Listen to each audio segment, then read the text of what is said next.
UPSC से जुड़े सभी एस्पिरेंट को दिशा क्लासेज की तरफ से हमारा नमस्कार। तो यूपीएससी 2023 का एग्जाम हो चुका है, जिसकी कट ऑफ को लेके काफी चर्चा चल रही है। जनरली की बहुत ज्यादा नीची जाएगी। जिनका पेपर बहुत ज्यादा खराब हुआ है वो एक्सपेक्ट कर रहे हैं कि ये 50 तक चली जाए। तो देखिए, ऐसा तो होगा नहीं। अभी हम इस वीडियो में डिटेल में 2022, 2021, 2020 और 2019 चारों की कट ऑफ का एनालिसिस करेंगे। साथ ही साथ यूपीएससी को लेके 2024 में बच्चों को क्या तैयारी करनी चाहिए, इस मुद्दे पे थोड़ी सी व्यवहारिक बात करेंगे। तो सबसे पहले यूपीएससी 2023, जिसका मैं बिल्कुल कहता हूं कि अगर 2022 मॉडरेट डिफिकल्ट था, तो इस बार लेवल डिफिकल्ट था, क्योंकि जो ऑप्शन को सॉल्व करने की जो ट्रिक बच्चों ने पिछले 3-4 सालों में डेवलप की थी, वो सारी आज व्यवहारिक हो गई थी। आपको पूरा सवाल आना जरूरी था, अदरवाइज आप अटक रहे थे सवाल में। ऐसी स्थिति में जब हमने 2022, 21 और 20 में एक ही पैटर्न से यूपीएससी दिया, तो कट ऑफ क्या रही, पहले आइए उन पे बात कर लेते हैं। ये आपके सामने यूपीएससी द्वारा जारी किया गया कट ऑफ मार्क्स की डिटेल है। मिनिमम क्वालिफाइंग मार्क्स बोलते हैं।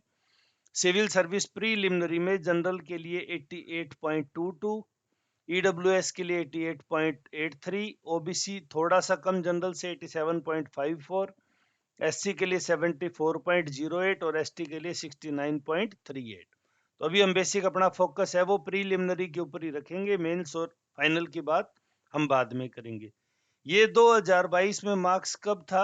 हालांकि यूपीएससी इस बात को नहीं लिखेगी, लेकिन एजुकेटर लिखेंगे मॉडरेट डिफिकल्ट। ये पेपर किस लेवल का था? मॉडरेट डिफिकल्ट, यानी 88 जनरल की। तो 21 में बात करें, जब इस पेपर उस टाइम भी चकित करने वाला आया था पैटर्न को, तो 87.54 रही थी।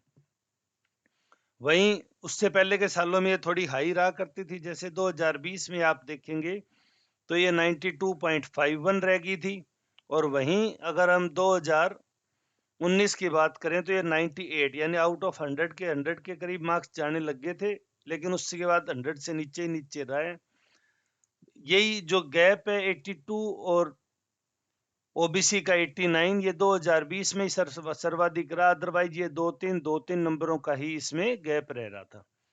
अब हम बात करते हैं 2023 की। तो देखिए, बच्चे जो एक्सपेक्ट कर रहे हैं और जो वीडियो बच्चों को अच्छे लग रहे हैं, बच्चे इन द सेंस एस्पिरेंट्स को, वो लग रहे हैं कि कोई अगर 55 टू 60 मार्क्स का बोलता है तो उसको यूं लगता है कि हाँ, ये वीडियो रेलेवेंट है, इस टीचर को भी कुछ पता है। लेकिन ऐसा नहीं है। अगर पेपर खराब भी हुआ है तो एक लेवल से ज्यादा नीचे नहीं जाती। आप अभी जब इसकी फाइनल रिजल्ट के बाद कट ऑफ रिलीज होगी, तब हम फिर से इस पे डिस्कशन करेंगे। लेकिन हमारा मानना है कि मैक्सिमम 75 टू 80 या 75 टू 78 मान लीजिए, 80 मान लीजिए, इससे नीचे किसी भी हालत में एक्सपेक्टेड नहीं है। यूपीएससी 15 टाइम्स बुलाता है बच्चों को, तो 15 गुना बच्चों को जब आप लास्ट में एक एक मार्क्स पे जाने लगते हैं, तो आपको वहां पे सैकड़ों की संख्या में बच्चे मिलते हैं जो बहुत जल्दी इस 15,000 के डाटा को 15 टाइम्स, लगभग 1000 पोस्ट होती है, इनको कवर अप कर लेते हैं।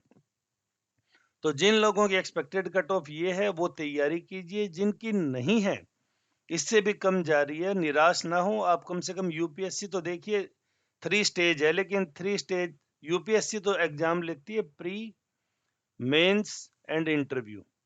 लेकिन बच्चा जो सेलेक्ट होता है उसकी तैयारी का क्राइटेरिया होता है वाइस वर्सा। पहले आप इंटरव्यू के लिए तैयारी करते हैं, मतलब ओवरऑल अपनी पर्सनैलिटी को बिल्ड करते हैं, जो यूपीएससी में काम आती है, जो आपकी लेखन शैली में काम आती है। जब आपका व्यक्तित्व निखरता है, आपके बोलने के शब्दों में, आपके दिनचर्या के शब्दों में सुधार होता है, तो आपका मेंस प्रभावी बनता है। और फिर उस मेंस के बाद में आप एग्जाम के पास जाके प्रीलिमिनरी की क्विक तैयारी करते हैं 4-5 महीनों में, और आप प्री करेक्ट करके मेंस आपकी तैयार होती है, उसका लिखने का रिहर्सल करते हैं, और आफ्टर दैट आप इंटरव्यू की तैयारी में जुट जाते हैं।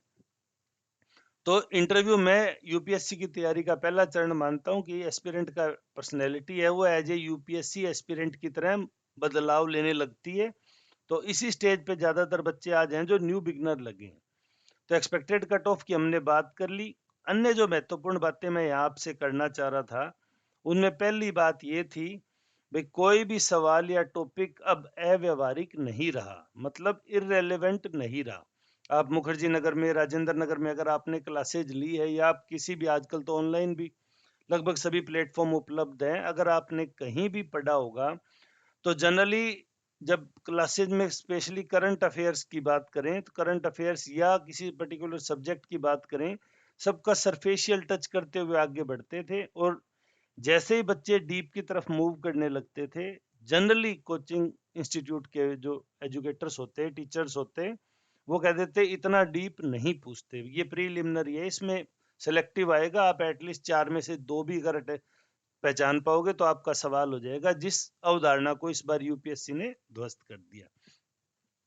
या बच्चों का दूसरा कोई इररिलेवेंट सा सवाल होता तो जो कोचिंग वालों को एक सामान्य भाषा होती, क्योंकि देखो उनको तजुर्बा है, उन्होंने काफी समय से आपको तैयारी करवाई है, तो नो डाउट वो इस एग्जाम को बहुत अच्छे से जानते हैं, पहचानते हैं।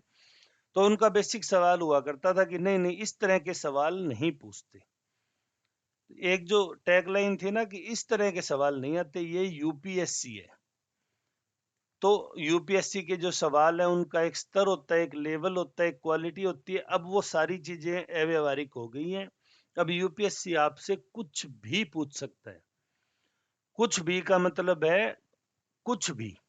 आप किसी भी न्यूज को छोड़ नहीं सकते, तो फिर सर क्या करें? पहली बात, जब आप देखते हो कि कट ऑफ ये 75 के आसपास ही जाने लग जाएगी या 80 के आसपास मूव करने लगेगी, तो आपको पूरा 100% पेपर आना कोई जरूरी नहीं है। पहली बात, अगर पेपर टफ आया है तो वो टफ सबके लिए, अकेले आपके लिए नहीं है। क्या करें? जिस भी टॉपिक को पढ़ें। मैं कहता हूं अगर आपने कोई भी टॉपिक तैयार किया है, तो कम से कम आप ये ध्यान रखें, स्पेशली हिंदी मीडियम के बच्चे जिनके पास क्वालिटी स्टडी मटेरियल अभी भी कम है, जिस भी टॉपिक को आप पढ़ते हैं उसको मैक्सिमम डेप्थ तक जाके पढ़ें। या तो आप टॉपिक को उठाए ना, उसके बजाय तो आप नींद लें, अच्छा खाना खाएं, बैडमिंटन खेलें, चेस खेलें, कुछ भी खेलें, लेकिन अगर आप पढ़ रहे हैं तो टॉपिक को अच्छे से पूरी गहराई तक पढ़ें, ताकि जो 100 सवाल जीएस स्टडीज में, जनरल स्टडीज में आए, उनमें से अगर आपने 70 सवाल भी पढ़ रखे हैं तो वो 70 आपके गलत ना हो। उनमें आपको ये नहीं होना चाहिए कि यार ये सवाल मैंने देखा तो था, अब मुझे याद नहीं है। जिस टॉपिक को पढ़े अच्छे से पढ़ें, उसके शॉर्ट नोट्स बना लें। या तो अभी देखो इस बार नो डाउट अच्छे अच्छे मुखर्जी नगर की, राजेंद्र नगर की कोचिंग अपने पैटर्न में बदलाव करेगी, तो उस अनुपात में आपको भी अच्छा स्टडी मटेरियल मिलेगा। लेकिन आपको खुद को भी रीड बिटवीन द लाइंस आना चाहिए। आपको इंपॉर्टेंट टॉपिक के अंदर के मैटर को पकड़ना आना चाहिए कि ये क्या क्या चीजें पूछ सकते हैं। कोई भी एक टॉपिक पढ़ रहे हैं, इसकी आउटर लिमिट ये है और इसका इनर मटेरियल ये है, तो इस पूरे को आप पढ़ें, ताकि आपने जितना पढ़ा है वो आपका गलत ना हो। कोई बच्चा 100 के 100 टॉपिक, जो 100 सवालों से रिलेटेड टॉपिक है उनको पढ़ के नहीं जाता। कुछ सवालों को छोड़ना भी होता है, जिस सेक्टर में आप, स्पेशली आप, कुछ बच्चे हिस्ट्री में वीक होते हैं, कुछ पॉलिटी में वीक होते हैं, कुछ ज्योग्राफी मैपिंग में बहुत वीक होते हैं। ये सारे, हर एक बच्चे का कोई सेक्शन मजबूत होता है तो कोई कमजोर होता है। आप देखेंगे आईआईटीएन आते हैं जिनको कभी हिस्ट्री, पॉलिटिकल, ज्योग्राफी की समझ ही नहीं थी, लेकिन वो सरफेशियल पढ़ते हुए निकल जाते हैं। तो लेकिन वो जिस टॉपिक को पढ़ते हैं उसको पूरी गहराई तक पढ़ते हैं, उसमें से गलत होने की गुंजाइश नहीं छोड़ते। और यही स्ट्रेटजी अब आपको अपनानी है। जो भी टॉपिक पढ़ें, अपने उसको शॉर्ट नोट्स जरूर बनाएं, खुद की समझ में आने वाले जरूर बनाएं, किसी कोचिंग के भरोसे ना रहें। और फिर उसके बाद जो आपको प्रैक्टिस सेट में कभी वो सवाल मिल जाए, तो आप अपना टॉपिक चेक कर लें, भाई मैंने ये सवाल तैयार किया था, इसमें से अगर कुछ आता है तो मुझसे गलत हो रहा है क्या। अगर फिर नहीं हो रहा तो दैट मीन्स आप सही ट्रैक पे हैं और आप आगे बढ़ते जाएं। दूसरा जो इस बार सी सेट ने चकित किया, तो सी सेट आप मान के चलिए, मैं तो कहता हूं वैसे तो जनरली 190 यानी 3 मंथ्स आखिरी के, प्री से पहले के जो 3 मंथ्स होते हैं, अब इनमें वो लोग शामिल नहीं होंगे क्योंकि जिनके इंटरव्यू चल रहे हैं और फाइनल इनका सिलेक्शन नहीं हो पाता, उनको जस्ट एक हफ्ते बाद ही दोबारा से प्री में शामिल होना पड़ जाता है, वो नहीं। लेकिन जो बच्चे फ्रेशर्स के रूप में तैयारी कर रहे हैं, वो एटलीस्ट लास्ट 3 मंथ्स में डेली का 2 घंटे, 2 आवर डेली, किसी भी कोचिंग का कोई भी प्रैक्टिस सेट, हर कोचिंग वाला अच्छा बनाता है, मैं ये नहीं कहता कि आप दिशा क्लासेस से ही लीजिए, बहुत अच्छी अच्छी कोचिंग है, लेकिन सब कोचिंगों का मैं कहता हूँ 10-10 के प्रैक्टिस सेट ले लीजिए, ताकि आपको पता चल जाए भी वो कोचिंग क्या करवा रहा है, तो वो कोचिंग किस तरह का सवाल करा रहा है। और ये कोचिंग अच्छा खासा टफ लेवल रखते हैं, तो आप देखिए 2 घंटे में आप कितनी एक्यूरेसी से क्वालिफाइंग ले पा रहे हैं या नहीं ले पा रहे। क्योंकि आप किसी भी रिजल्ट को देखोगे उसमें लिखा होता है GS paper second was of qualifying nature with 33% marks as per rule 15 of civil service examination 2022।